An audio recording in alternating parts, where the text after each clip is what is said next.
In this video, I'm going to go over how to make great paint recipes.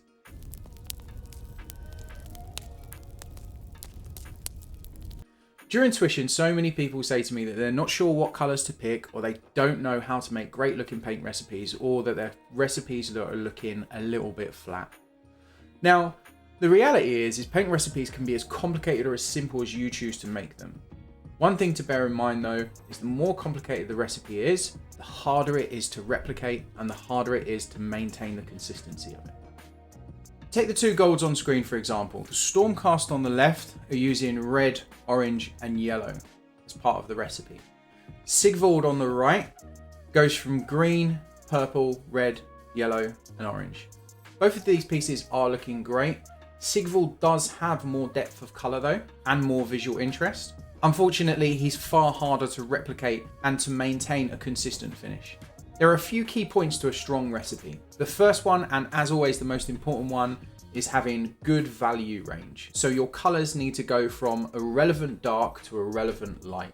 This is so incredibly important, but it's so easy to pick colours that actually shift hue instead of shifting value.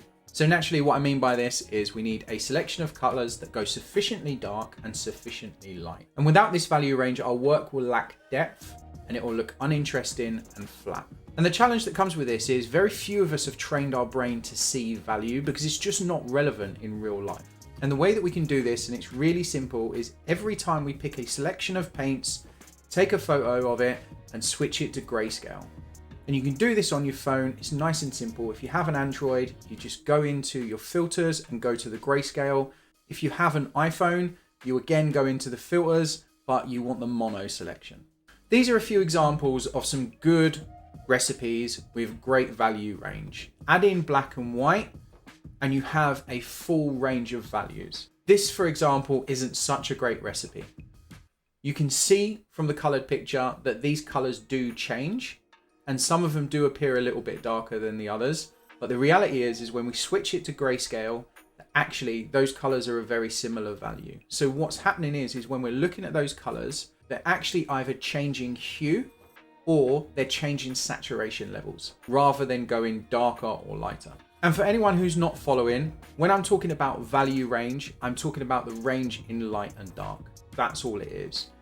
And value range in a recipe is the most important thing that you need to get right first of all. It's the first thing that you have to get right to make sure your recipe is nice and strong.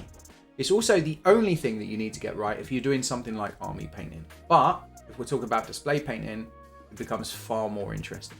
When it comes to display painting, we want something a little more. One of the big things that you can see when you look at the really, really great paint jobs is their color schemes and their recipes are far more visually interesting. And one of the big things that separates these painters is their colors shift hue within their recipe. And by that, I mean, basically, it changes color within your recipe. Now, don't worry, I'm going to explain it all, but before we get into it in depth, there are a few key points that we need to discuss. In miniature painting, contrast is one of the most important things that we aim to achieve. When we're talking about contrast, and when you hear people talking about contrast online, most of the time what they're talking about is contrast in value, in light and dark.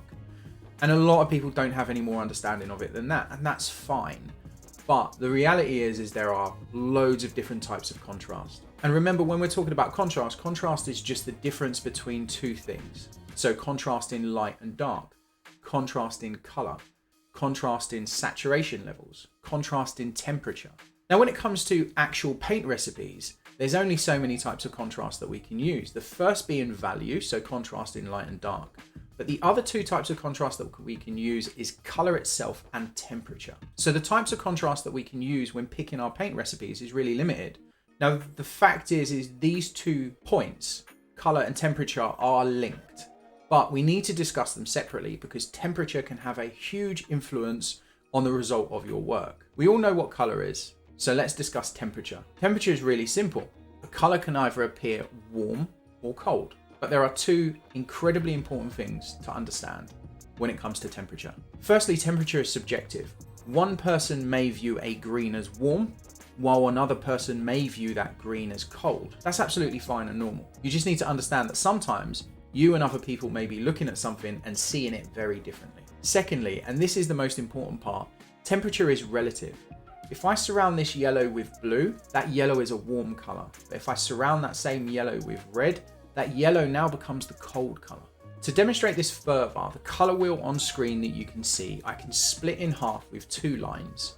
The line that goes through the purple and the line that goes through the green. If you run this line through the green and the purple, you will end up with a cold side of the color wheel, the blue side, and you'll end up with a warm side of the color wheel, which is the red side. Now, I know this seems really obvious, but it's going to get more complicated, I promise. The colors that these lines run through are also incredibly important. They're what we call wildcard colors. Green and purple are wildcard colors. And because they operate between the cold and warm sides of the color wheel, generally speaking, these colors can go into any paint recipe and operate harmoniously. And a lot of the time, when you start shifting the hue or shifting the temperature in your individual recipes, you'll actually find that you end up with either purple or green anyway. For example, if you start adding blue to red to shift the hue, you're going to end up with purple. This sort of thing will happen quite a lot, and you'll find that a lot of people's work have these two colors running through them in a very subtle way. So what has this got to do with our recipes? Well, as display painters, remember, we want to push further.